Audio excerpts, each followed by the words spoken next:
Nazdar, dneska bych vám rád ukázal, jak se postaví portál do Netheru.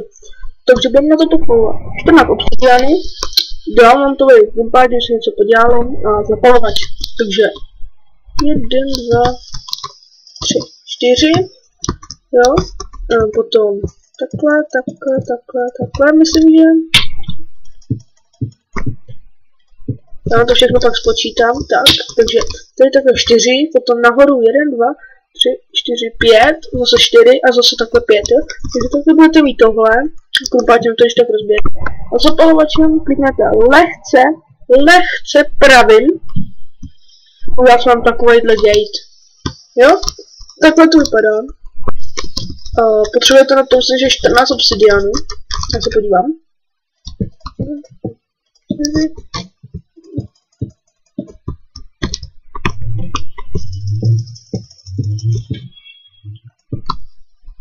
No a takhle tam dáte ještě tak. Jedna. Tak, tohle zahodíme. Vem si tohle. A takhle. Když se to dá udělat třeba takhle. Potom je ještě možnost taková, že uděláte 1,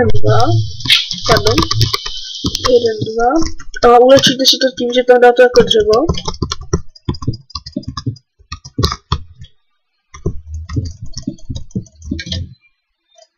Myslím, že je to takhle. Doufám, že je to takhle. Ano. Nebo takhle.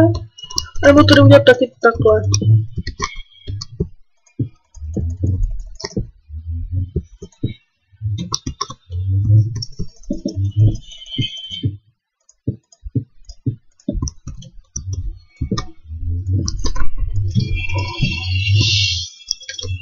Máte portál, nebo to jde udělat taky takhle.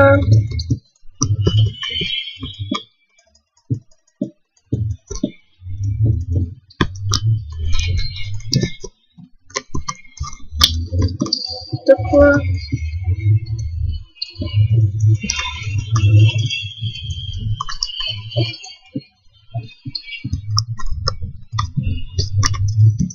Tohle se osobně líbí nejvíc. Ještě ho vlezu, a teď tady jenom tak to vypadá. Má takový divný zvuk. No takže